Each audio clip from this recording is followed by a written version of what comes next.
YouTube. Country CEO back again with some game for you, man. Look, more game, and more game, right?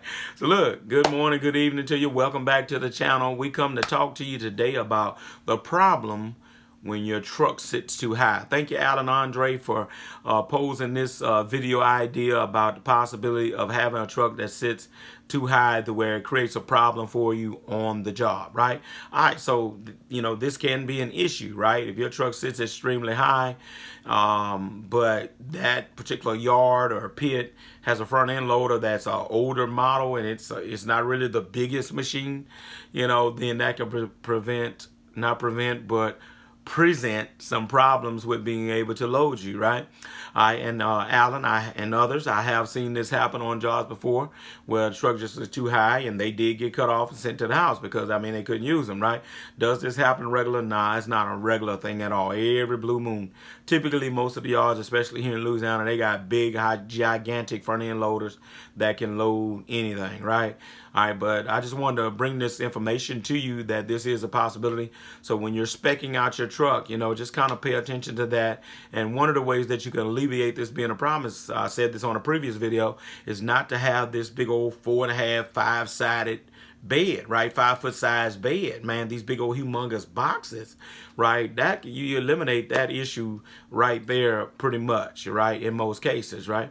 All right, and so just kind of watch that. Those of you who are trying to get into the business, and that can be a problem. All right, and let me give you a little extra tidbit. Because one of my trucks was a low-sided, real long bed, but 3-foot sides.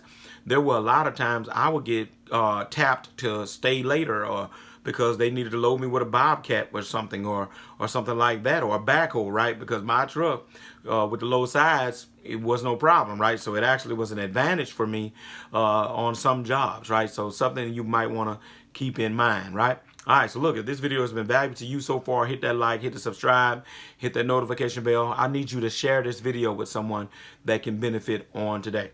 All right, and so what I've discovered also in these 21 years is that there are some trucks that naturally sit high. When I think about one time, the Western Star used to sit extremely high. The Volvo used to sit extremely high. Just natural, how the suspension is made. All right, and so with those trucks who naturally sit higher than a Mag, than a Pete, than a KW, you know, you might want to compensate for that height by just making sure you get maybe the 3-foot sided bed, right?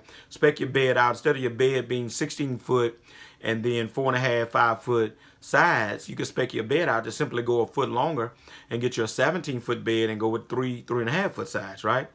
I just gave you some game right there, right? All right, so that can be a way to help you to be able to get around that, right? All right, so obviously, as I said before, some jobs have difficulty if they got an old school loader. All right, but most jobs, 99% of the time, you won't have this problem. They got a big loader that can handle this, right? All right, and so look, this is pure game here. This is not a regular occurrence. I don't want anybody to fret about it, trip about it, scratch your heads out. It's not a regular occurring thing. It only happens every once in a while. But I just wanted to tap and give you this information that I hope you find very valuable on today, right? And just a little tidbit before I go.